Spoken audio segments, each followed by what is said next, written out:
Bonsoir à tous, bienvenue sur ATV Guadeloupe. La campagne des régionales se poursuit dans Questions directes.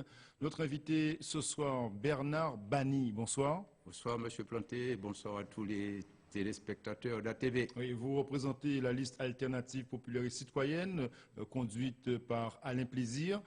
Vous êtes sur la liste, cette candidature, c'est quoi? C'est la candidature de la pédagogie, ce qu'a fait le CIPA pendant plusieurs années?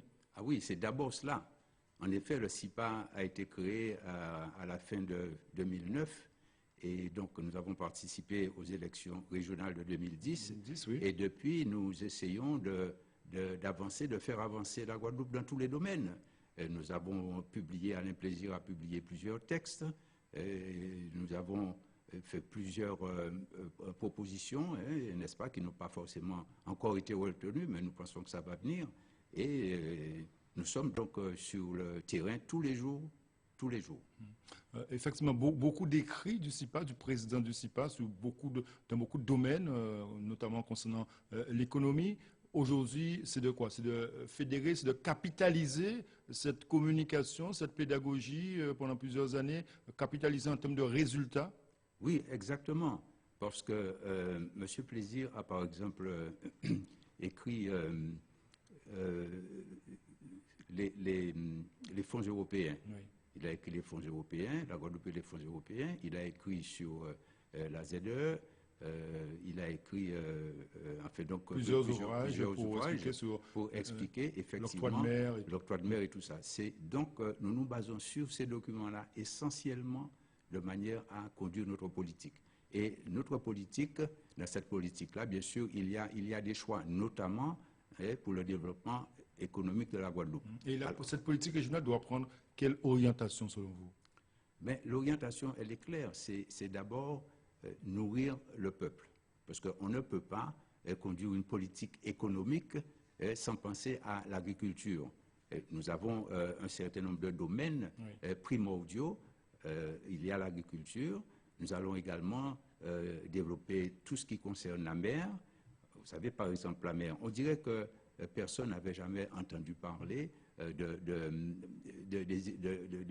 l'île d'Avès, par exemple. Et une fois qu'on en a parlé, ça y est, tout le monde s'est précipité là-dessus comme un gâteau.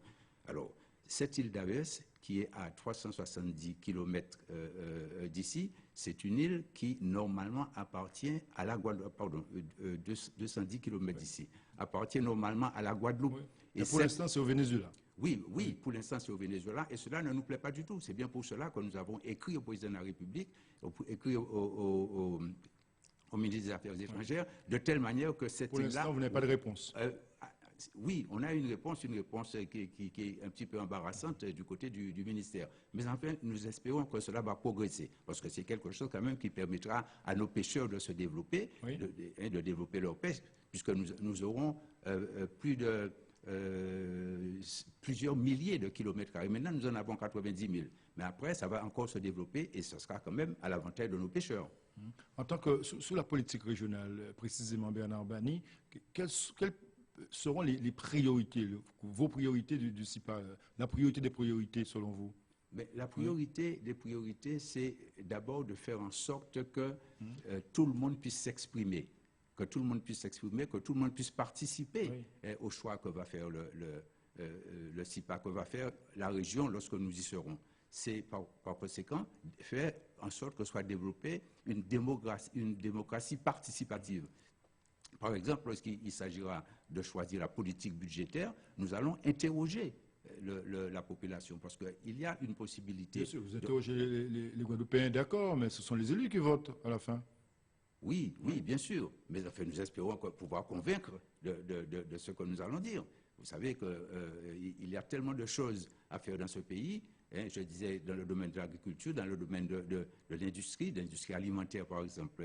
L'industrie alimentaire, il n'y a pas grand-chose. Alors que nous avons des fruits, des légumes qui se gaspillent, et tout ça, ce sont des choses qu'on pourrait récupérer. Nous avons par exemple le soleil avec les énergies renouvelables que nous pourrions adapter de manière, faire en sorte par exemple que les panneaux solaires qui arrivent de la Chine, on demande à la France de faire en sorte que les taxes soient réduites ou soient supprimées. Il y a beaucoup de choses à faire dans ce domaine. Est-ce que vous avez le sentiment aujourd'hui par rapport à tous les ouvrages ouvrage qu'a publié Alain Plaisir pour expliquer à la population justement les rouages de l'économie guadeloupéenne. Avez-vous le sentiment aujourd'hui, vous qui êtes sur le terrain pour ces élections régionales, que votre message est entendu et que vous avez un retour positif? Ah oui, oui, notre message est entendu parce que d'abord... Ce sont les élections, les résultats des élections qui le diront ça. Oui, oui, bien sûr, mais ce que je veux dire quand même, c'est que la plupart des livres sont épuisés. Ouais. Alors ça veut dire que... Ah oui, oui. Donc les Guadeloupéens sont bien informés, vous dites? Sont bien informés. Ensuite, quand on regarde les réseaux sociaux aujourd'hui, et ça, c'est dans tous les sens qu'on approuve ce que dit Alain Plaisir.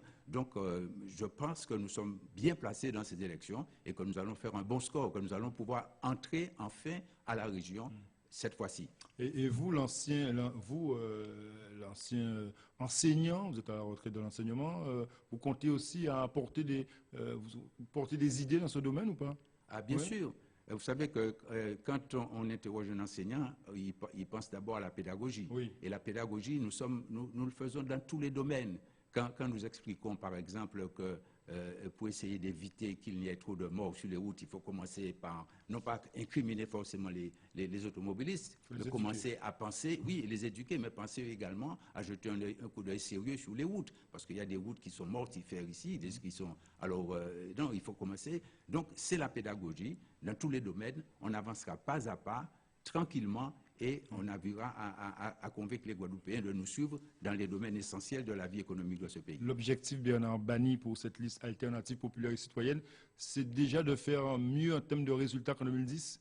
Ah oui, non seulement de faire mieux, mais je vous le disais très franchement, c'est d'accéder donc à la région. Oui. Parce que nous avons, en 2010, il y avait 3 mois que le parti était créé, et nous sommes arrivés à 2000 voix. Alors je pense que cette fois-ci, nous arrivons à 10 fois 2000 voix au moins, puisque nous avons quand même une certaine expérience, nous avons du monde avec nous et nous avons du monde qui nous suit et les gens qui partagent notre opinion tous les jours. Et le CIPA aura les moyens justement de lancer une telle campagne qui demande beaucoup d'argent, beaucoup de financement. Est-ce que vous avez les moyens? Oui, mais nous avons pris les dispositions pour cela. On ne peut pas aller aux élections si on n'a pas d'argent, ça c'est clair. Oui. Bon, alors donc nous avons pris des dispositions pour cela.